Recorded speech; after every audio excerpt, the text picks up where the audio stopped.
In this 4-part series, get an inside look on the making of one of the most anticipated titles in gaming history. This is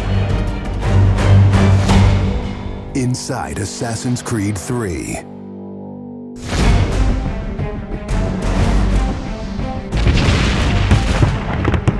Something we really wanted to emphasize was the sheer brutality of combat in the period. We've all seen the paintings of the Revolution, and death is glorified, death is angelic, but it wasn't that way on the battlefield. It was a brutal conflict. It feels that you're constantly going through dynamic fights, and that's not something technically we could do in the past. So it was like a personal challenge on the team to say, no, I think we can do this.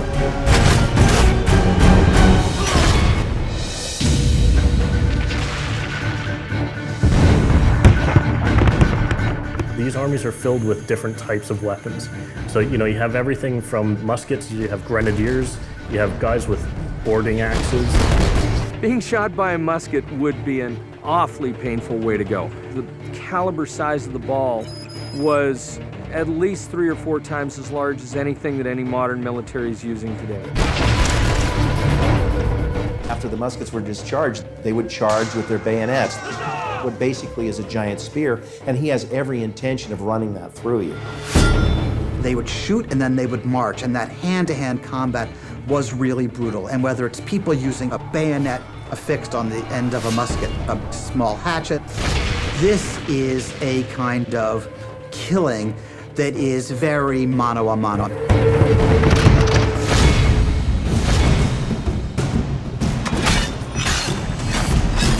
All the animations, all the weapons are brand new. It was interesting to start on a new style of fighting that is much more close and aggressive. Connor's favorite weapon is the tomahawk, obviously super deadly in hand-to-hand combat. Also the bow and arrow. It fits with his native heritage and it's lethal. The rope dart, it's a real accurate Chinese tool that we found the references for that period as well. He can use it from the ground, so he can bring the enemy towards him. It gives him the ability, for example, on a tree, to hang someone from above.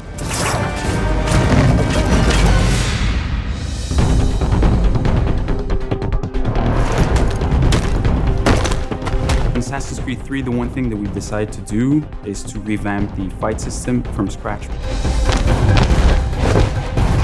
We wanted the skill in the combat in the game to be about transitioning from character to character by choosing the right moves, by performing them correctly. It allows you to basically mow your way through large numbers of people if you're good enough without stopping.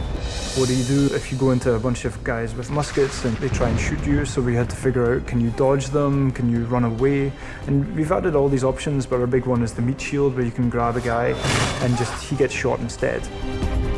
Our mocap guys are stuntmen. We spend a long time with them rehearsing and figuring out exactly what would be the greatest choreography. We had to go through, like multiple people. Connor is trained in a very different style of fighting to the British soldiers. The close quarters flow of the combat that's happening between the punches, the kicks, and everything else is indicative of what happens in the real world. I'm very impressed by the moves that they do. It's cool to see push kicks and axe kicks and different sort of takedowns that are done correctly and very believable when they're done. Right hand right, punch to the face, boom, to the throat, to the groin, finish with boom. This is something new for us that we're really proud of. It's fast, it's fluid, and you go through these guys like butter.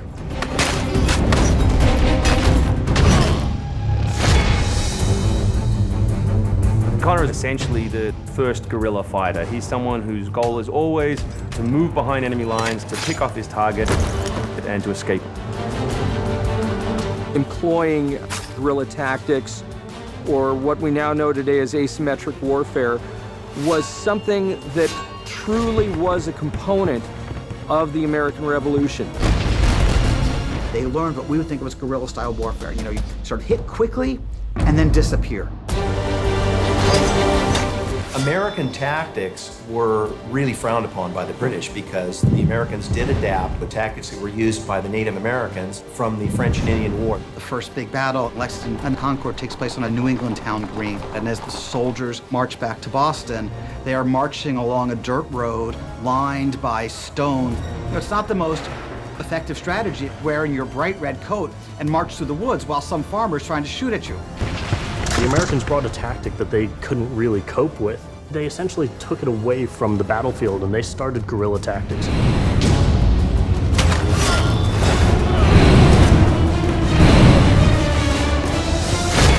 Next time on Inside Assassin's Creed 3, the hero behind the war. Connor is the hero of the American Revolution. He's a bit more like Dirty Harry. Connor is the current day Special Forces soldier. Silent, stealthy. He's fighting for freedom and he's fighting against tyranny.